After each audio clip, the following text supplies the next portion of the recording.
ลิปนี้ผมจะมาแนะนำจุดแคมป์สำหรับการเล่นโซโล่ทุกด่านในเกม Killing Floor 3 ณ ตอนนี้นะฮะที่คุณสามารถนำไปเล่นและฟาร์มเวลได้ไวมากๆเลยนะครับก่อนเริ่มผมขอเกริ่นนำไว้ตรงนี้ก่อนว่าณตอนนี้นะครับถ้าคุณต้องการฟาร์มเลเวลสายอาชีพนะแล้วก็รวมถึงฟาร์ม Proficiency Point ของแต่ละสายอาชีพเนี่ยผมแนะนำเลยว่าเล่นโซโล่จะได้เวลแล้วก็ได้ Proficiency Point ไวกว่าการเล่นแบบมัลติเพลเยอร์นะครับผมเพราะว่านี่ผมเอามาลองเทียบกันแล้วนะครับตอนที่ผมเล่นระดับ Hell on Earth ทั้งแบบโซโล่แล้วก็เล่นแบบกับคนอื่นแบบมัลติเพลเยอร์ทั้งในเรื่องของ EXP นะแล้วก็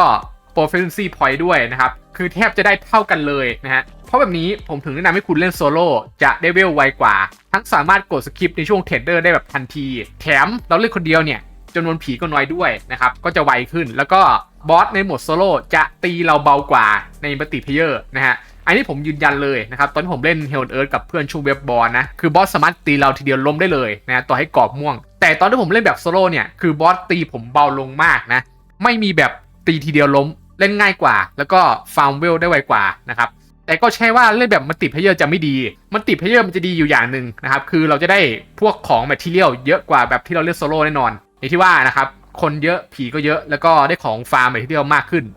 ซึ่งในส่วนของคลิปนี้หรือในภาพรวมนะครับที่ผมจะไกด์ให้ดูนะฮะอย่างแรกแน่นอนครับผมสิ่งที่คุณต้องเตรียมนะครับก็ไม่พ้นปืนบูแคน TA นะฮะอาวุธสุดเมตาณตอนนี้เลยนะครับซึ่งผมแนะนำให้คุณไปฟาร์มของก่อนนะแล้วแต่งใส่อาวุธนี้แบบจัดเต็มเลยก็สำหรับปืนบูแคนถ้าใครไม่รู้ว่าต้องแต่งยังไงถึงจะแรงนะครับก็แต่งตามนี้เลยอย่างแรกครับคุณใช้ตัว Super Charge Plasma นะที่เพิ่ม AoE Skill แล้วก็ Burn Efficient นะแนะนำให้คราฟ Super Charge Plasma มาใช้แล้วก็อัปเกรดให้เต็มอันที่2ก็จะใช้ตัว Plasma Focuser นะครับที่จะเพิ่มดาเมจในส่วนของ Primary คือวันนี้นะครับเราจะยิงด้วยการยิงแบบปกติเป็นหลักเลยนะครับเราจะไม่ใช้การยิงแบบ Flame Tower หรือ Secondary นะครับเราใช้การยิงแบบ Primary หลักๆก็ในประธาน Plasma Focuser นะครับแล้วก็ใส่แมกกาซีน Ultra Octane Fuel Tank นะครับอันนี้ก็จะเพิ่มดาเมจให้กับอาวุธนี้เข้าไปด้วยและสุดท้ายนะครับก็แนะนำให้คุณใส่โทมาติกพลาสมาคูลเลอร์นะฮะก็จะได้ลดจำนวนชาร์จกระสุนที่เรายิงไปนะครับซึ่งจะดีมากๆก็จะตามนี้เลยนะครับในส่วนของการแต่งอาวุธบูแคนส่วนโบนัส ability นะครับอันนี้แล้วแต่คุณผู้ชมเลยนะครับว่าคุณผู้ชมอยากจะลองใช้สไตล์ไหนแต่หลักที่ผมใช้ก็ตามนี้เลยก็จะมีโอกาส 1.5% นะครับที่จะทำดาเมจสูงสุด 150% นะก็ว่าไปนะครับแต่ก็หลักๆก็ขอแค่คุณคราฟของให้ได้ตามนี้นะครับแล้วคุณอัปเกรดให้เต็มแค่นี้ก็ OP แล้วนะฮะสำหรับปืนบูแคน TR นะฮะและแน่นอนนะครับผมได้รวบรวมจุดแคมป์ที่ดีที่สุดสำหรับการเล่นโซโล่ทั้ง8แมปแล้วโดยที่ผมแนะนำให้คุณเล่นระดับฮาร์ดหรือ Hell on Earth ก็ได้นะครับผมซึ่งถ้าคุณเล่นระดับฮาร์ดเนี่ยก็จะฟาร์มได้ไวแต่ก็ต้องฟาร์มทีหน่อยเพราะว่ามันจะได้เลเวลกับตัว Proficiency Point เนี่ยน้อยกว่า Hell on Earth นะครับผมซึ่งก็แน่นอนนะครับเป็นผมก็จะแนะนำให้คุณเล่นระดับ Hell on Earth อยู่แล้วนะครับจะดีสุดเลยนะครับเพราะว่ามันได้เวลเยอะมากๆนะแล้วก็อย่างหนึ่งคือคุณได้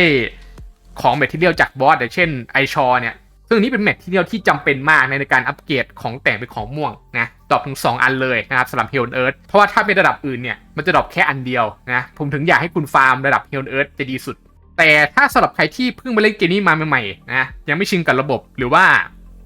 สายที่ตัวเองเล่นเนี่ยยังเวลน้อยแล้วคุณไม่มั่นใจว่าจะเล่นผ่าน Hell on Earth หรือเปล่านะครับก็ผมก็แนะนำให้คุณเล่นระดับแค่ฮาร์ดก็พอนะครับเล่นระดับฮาร์ดชินก่อนแล้วค่อยไปเล่น Hell on Earth ก็ได้นะครับและสุดท้ายนะครับผมขอ disclaimer ก่อนนะฮะว่าคลิปนี้เนี่ยอาจมีการเปลี่ยนแปลงได้ในอนาคตนะครับหมายความว่าอย่างเช่นอาวุธที่ผมแนะนำไปนะครับบูแคนทีเนี่ยในอนาคตปืนนี้อาจจะโดนเนิร์ฟก็ได้นะครับหรือบางแมปบางด่านที่ผมแนะนำจุดแคมป์ไปในอนาคตอาจจะมีการปรับเปลี่ยนเพิ่มอย่างเช่นแก้จุดสปอนของตัวเซตแล้วมันทำให้จุดแคมป์นั้นมันเล่นยากขึ้นนะครับเพราะฉะนั้นนี่ผมขอ disclaimer ไว้ก่อนนะครับว่ามันอาจมีการเปลี่ยนแปลงได้ในอนาคตนะครับโอเคนะครับก็มาเริ่มกันที่ด่าน Army Depot นะก็จุดแคมป์ที่แนะนำนะครับให้คุณวิ่งเข้าไปในอาคารอู่ซ่อมรถนะซึ่งจะอยู่ด้านนอกของฐานเลยนะครับแล้วให้คุณขึ้นไปตรงชั้นบนของอู่ซ่อมรถนะฮะแล้วยืนตรงข้างกล่องเก็บชุดเกราะเลยนะครับซึ่งผีจะมาได้อยู่2ทางหลักนะฮะคือทางซ้ายตรงบันไดนะครับกับทางขวามือนะฮะที่เป็นกำแพงแตกก็เป็นจุดแคมป์ที่กำลังดีเลยนะครับแต่ก็จะมีผีที่เข้ามาตีด้านหลังเราประมาณตัว2ตัวซึ่งส่วนใหญ่จะเป็นตัว cover นะฮะจะไม่มีตัวใหญ่เกิดหลังเราแน่นอนนะครับอันนี้สบายใจได้หรือต่อให้จะมีผีตัวเล็กตีด้านหลังเราก็ไม่ใช่ปัญหาเท่าไหร่นะครับถ้าคุณเล่นปืนบูแคนและถ้าเราคิดว่าผียังเกิดได้ไม่ไวพอเนี่ย คุณสามารถใช้มัลติทูนะครับเปิดประตูสีเหลืองตรงด้านหน้าของเราได้นะครับทีนี้ผีก็จะมา3ทางเลยนะครับจะได้ฟาร์มกันไวนะฮะและถ้าสมมติว่าคุณแคมป์ไม่ไหวนะครับแล้วจะไปต้องวิ่งไคเนี่ยคุณสามารถวิ่งออกทางด้านหลังของคุณได้นะครับก็โดยหลักเนี่ยผมเล่นด่านนี้แบบโซโล่ค่อนข้างบ่อยแล้วผมเคยชินกับจุดแคมป์จุดนี้บ่อยมากนะขอแค่คุณสแปมยิงบูแคนเรื่อยๆนะครับก็ถือว่าเป็นจุดแคมป์ที่ใช้ได้เลยนะครับสำหรับการเล่นโหมดโซโล่ส่วนเว็บบอสนะครับเราแค่วิ่งยิงไปเรื่อยๆแค่นั้นพอนะครับด่านนี้มันวิ่งวนได้ง่ายอยู่แล้วนะฮะต่อมานะครับด่าน City Street นะครับด่านนี้ผมบอกเลยว่าจุดแคมป์ด่านนี้ดีมากๆเลยก็จุดแคมป์นะครับจะอยู่ในอาคารที่มีรีเซพชันมันจะมีบันไดตรงด้านขวามือของหน้ารีเซพชันให้แคมป์ตรงนั้นเลยนะครับและก็ห้ามเปิดประตูสีเหลืองด้านหลังผีจะมาทางเดียวซึ่งง่ายมากๆเลยนะครับในการเคลียร์ผีด้วยปืนบูแคนแต่ก็ต้องระวังนะครับอย่ายืนใกล้หรือมากเกินไปไม่งั้นจะมีจังหวะที่เฟสพาวหรือสเค็กเนี่ยมันวิ่งมาแอบบูสใส่เราได้ก็ผมแนะนำให้ยืนตรงกลางบันไดนะครับแล้วก็ห่างๆหน่อยรวมถึงถ้าคุณโดนผีดันจนไม่ไหวนะครับคุณก็สามารถวิ่งออกไปทางด้านหลังแล้วก็ลงระเบียงจากชั้นบนมาได้นะครับซึ่งผมบอกได้เลยว่าเป็นอีกหนึ่งด่านนะครับที่มีจุดแคมป์ที่ยอดเยี่ยมในการฟาร์มเก็บเวลเรื่อยๆเลยนะฮะด่านต่อมาก็จะเป็นด่าน R&D Lab นะแมปนี้ถ้าเป็นผู้เล่นใหม่ที่เพิ่งเข้ามาเล่นด่านนี้นะครับก็อาจจะงงหน่อยเพราะว่ามันมีหลายทางมากก็เอาเป็นว่าให้คุณหาห้องโถงกว้างๆนะครับที่มีเด็กหลอดแก้วสีเขียวตามฉากนะซึ่งจุดแคมป์เนี่ยจะอยู่บริเวณที่ติดกับบันไดทางลงตรงนี้นะครับก็ให้คุณยืนแคมป์ตรงด้านบนของบันไดเลยนะครับผีจะมาทางเดียวกัน2ทางด้วยกันก็คือทางด้านล่างของบันไดกับทางด้านขวามือของเราซึ่งพวกผีตัวใหญ่อย่างพวกสเคฟเฟตพาวเนี่ยส่วนใหญ่จะเกิดด้านล่างของบันไดนะครับส่วนทางขวามือเรานะครับส่วนใหญ่เป็นพวกตัวเล็กเกิดอย่างพวกคอร์ดพวกฮักพวกกอฟาสนะส่วนใหญ่จะมาทางด้านขวามือนะครับรวมถึงทางด้านขวามือของเราเนี่ยมันจะมีรูมีท่อให้พวกตัวเล็กโผล่มาบ้างปะปายซึ่งจุดแคมป์ตรงนี้นะครับไม่ต้องกังวลว่าผีจะเข้าหลังเราเลยถ้าคุณไม่ถอยหลังมากเกินไปนะครับแคมป์จนกว่าจะไม่ไหวถ้าไม่ไหวจริงก็ค่อยวิ่งไคออกไปทางด้านหลังเราซึ่งด่านนี้ก็กว้างนะครับเพราะฉะนั้นในส่วนของเว็บบอลนี่คือไม่ค่อยน่าห่วงเท่าไหร่ด่านต่อมาก็จะเป็นด่านเรดาร์สเตชันนะครับก็ด่านนี้เป็นด่านกว้างนะครับซึ่งมีจุดแคมป์ที่ไม่เยอะเท่าไหร่เลยเท่าที่ผมเล่นมานะแต่เท่าที่ผมจะหาจุดแคมป์ได้ดีที่สุดนะครับก็คือตรงด่านฟ้าของอาคารที่มีจานดาวเทียมก็ให้คุณวิ่งไปแคมป์ตรงบันไดชั้นด่านฟ้านะครับแล้วแคมป์ตรงนั้นเลยซึ่งใต้บันไดก่อนถึงด่านฟ้าเนี่ยมันจะมีป้อมปืนก็ผมแนะนำให้คุณใช้มัลติทูเปิดป้อมปืนนี้นะครับให้เป็นแบ็กอัพกับเรานะฮะแล้วก็ข้างบนเนี่ยมันจะมีกล่องชุดเกราะก็แนะนำให้ใช้มัลติทูเปิดกล่องชุดเกราะอีกเช่นเดียวกันนะครับก็เปิดเผื่อไว้เผื่อขับขันซึ่งการแคมป์ตรงนี้เนี่ยผีจะมา2ทางหลักด้วยกันแต่หลักเลยนะครับผีจะมาตรงบันไดส่วนด้านหลังเราก็ให้ระวังพวกตัวกี้อย่างพวกคอร์ดรวมถึงพวกตัวฮาร์ดไซเลนด้วยที่มันจะมีจังหวะที่มันเข้าหลังเราบ้างนะฮะแต่ก็อย่างที่ผมบอกไปถ้าคุณใช้ปืนบูแคนบ่อยก็ไม่น่าจะมีปัญหาเท่าไหร่แต่สิ่งที่คุณควรต้องระมัดระวังในการแคมป์ตรงนี้นะครับคือถ้าแคมป์ไม่ไหวให้คุณระมัดระวังในเรื่องของการโดดลงด้านล่างไม่งั้นจะตกจากที่สูงนะฮะแล้วก็จะเป็นการเสียเลือดมากพอตัวเลยเพราะฉะนั้นก็ต้องระวังนะครับก็ยังไงถ้าแคมป์ไม่ไหวจริงๆแล้วจะเป็นต้องกระโดดลงแล้ววิ่งไคเนี่ยให้หาจุดโดดลงแลนดิ้งดีๆแต่อย่างน้อยนะครับแมปนี้คือกว้างมากนะเว็บบอสคือหายห่วงเลยนะครับจุกได้สบายต่อมาด่านโฮซินแฟลกที่ด่านนี้ผมพูดตรงเลยว่าไม่ค่อยเหมาะกับการเล่นโซโล่เท่าไหร่แล้วก็การแคมป์โซโล่ก็ไม่ค่อยดีเท่าไหร่ด้วยนะครับคือมันแคมป์ได้แหละแต่คุณอาจจะมึนหัวหน่อยเพราะว่าจุดแคมป์ด่านนี้ที่โซโล่ที่ผมลองมาแล้วดีสุดเลยจุดแคมป์นั้นก็คือตรงโถงทางเดินตรงกลางการแคมป์นะครับก็ให้เราหันหน้าไปทางตรงที่มีบันไดลงทางด้านขวามือซึ่งการแคมป์จุดนี้นะครับผีจะเกิดได้ถึง4ทางเลยนะครับมันก็จะมีทางด้านซ้ายมือเราทางด้านหน้าทางตรงบันไดด้านขวาแล้วก็ทางด้านหลังเราโดยแบ่งออกเป็นทางด้านหน้า3ทางแล้วก็ทางด้านหลังอีก1ทางนะครับทีนี้ทางด้านหน้าเราเนี่ยคุณควรระวังทางซ้ายไว้นะครับคือทางซ้ายมือด้านหน้าตรงกำแพงเนี่ยคือจะมีแต่พวกตัวใหญ่เกิดอย่างเดียวนะฮะเพราะฉะนั้นก็ต้องระมัดระวังด้วยส่วนด้านหลังจุดแคมป์เรานะครับจะไม่มีตัวใหญ่เกิดเลยแต่คุณควรระมัดระวังตัวฮากับพวกเซนด้วยนะครับที่มันจะเข้าหลังเราแบบเงียบๆนะคือผมจะบอกว่าด่านนี้เนี่ยถ้าคุณแคมป์ตรงนี้แล้วคุณไปเล่นแบบหลายคนจะสบายมากนะครับเพราะว่าจะมีคนคอยช่วยดูหน้ากับดูหลังนะแต่ถ้าเล่นโซโล่คุณก็จะมึนหน่อยนะครับเพราะว่าคุณต้องหันไปเช็คหลังด้วยและก็ไม่ต้องเปิดประตูสีเหลืองด้านหลังด้วยไม่งั้นผีจะมาเป็น5ทางทันทีส่วนสำหรับเว็บบอสนะครับด่านนี้ก็ต้องระวังด้วยนะเพราะว่าทางแคบเยอะมากๆนะสำหรับเว็บบอสนี่ผมแนะนำให้คุณไปสู้บอสในห้องโถงกว้างๆหน่อยนะครับก็จะพอสู้ได้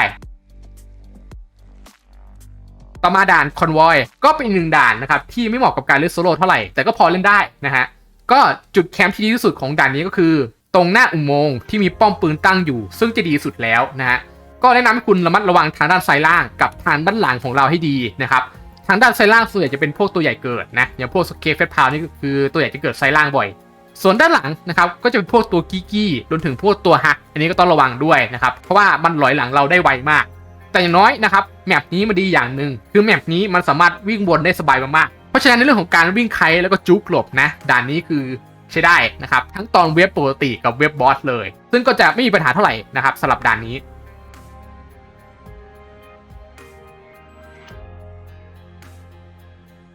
ต่อมาด่านออฟฟิศนะครับผมบอกเลยว่าด่านออฟฟิศเป็นอีกหนึ่งด่านที่มีจุดแคมป์โซโล่ดีมากๆเลยดีพอๆกับด่านซิตี้สตรีทเลยนะครับก็ให้คุณหาห้องโถงนะที่มีเหมือนแลบทดลองวัตถุทรงกลมม่วงๆในด่านก็ให้คุณไปแคมป์ที่ทางเดินตรงกลางแล้วยืนติดกับประตูสีเหลืองเลยและไม่ต้องเปิดประตูสีเหลืองด้านหลังด้วยซึ่งการแคมป์ตรงนี้นะครับผีจะมาทางด้านหน้าเราอย่างเดียวล้วนๆเลยแต่มันก็จะมีตัวฮักโดดมาตรงหน้าเราซึ่งมันก็ดีเพราะตอนที่ตัวฮักมันโดดลงมามันหันหลังใส่เรานะครับแล้วก็สามารถที่จะยิงจุดอ่อนตรงถังแก๊สของฮักได้ง่ายเสริมดาเมจระเบิดเพิ่มเข้าไปอีกนะและต่อให้คุณจะแคมป์จุดนี้ไม่ไหวคุณก็สามารถโดดลงออกข้างได้อย่างสบายเลยไม่มีทางตันส่วนเว็บบอดี้ก็พอสบายๆนะครับถึงแม้ว่าจะมีทางวิ่งวนบางจุดที่มันแคบนะแต่ด่านนี้เราก็สามารถวิ่งวนลานแห่งการยิงใส่บอสได้สบายๆอยู่นะฮะเพราะฉะนั้นไม่ต้องห่วงเท่าไหร่และด่านสุดท้ายนะครับด่านซีแวร์ด่านนี้จุดแคมป์ที่ดีที่สุดนะครับจะได้ตอนช่วงเว็บ2ตอนที่ตัวสเคกเกิดนะเพราะอะไรเดี๋ยวผมจะอธิบายนะครับแต่ช่วงเว็บแรกเนี่ยผมขอแนะนำให้คุณไปแคมป์ตรงทางเดินนะครับที่มันจะมีท่อไปดูแบบ2ทางไปก่อนก็ตอนเริ่มต้นเว็บเนี่ยผมแนะนำให้คุณเอามัลติทูมาเปิดป้อมปืน2จุดตรงทางเดินนะครับที่เราแคมป์เพื่อความง่ายทีนี้หลังจากจบเว็บแรกนะฮะในช่วงเว็บ2เนี่ยให้คุณยืนตรงกลางในอาคารตรงนี้เลยและรอจนกว่าตัวสเคกจะเกิดแล้วพังกำแพงด้านข้างของเราตรงนี้ซึ่งการันตีแน่นอนนะครับว่าตัวสเคกเนี่ยจะเกิดด้านในนะฮะแล้วพังกำแพงออกมาจากนั้นเมื่อสเคกพังกำแพงแล้วให้เราเลี้ยวขวาแล้วไต่ขึ้นบันไดลิงไปก็จะเป็นจุดแคมป์ที่ผมแนะนำเลยว่าดีสุดแล้วสำหรับการเล่นโซโล่ด่านนี้นะฮะโดยหลักๆผีจะมา2ทางด้วยกันนะครับก็คือทางตรงบันไดลิงที่ผีจะปีนขึ้นมากับตรงสะพานยาวด้านหน้าเราซึ่งการันตีแน่นอนว่าผีจะไม่มีทางเกิดหลังเราแน่นอนนะครับและก็พวกตัวใหญ่อย่างสเคกกับเฟสพาวเนี่ยจะปีนมาตรงบันไดลิงนะครับเราสามารถดักยิงจากข้างบนได้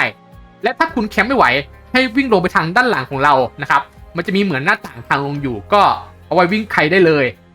ก็นี่คือจุดแคมป์ที่ดีที่สุดของด่านนี้นะฮะในส่วนของเว็บบอสนะอันนี้คุณต้องระวังเป็นพิเศษเลยเพราะด่านนี้แคบมากนะแล้วก็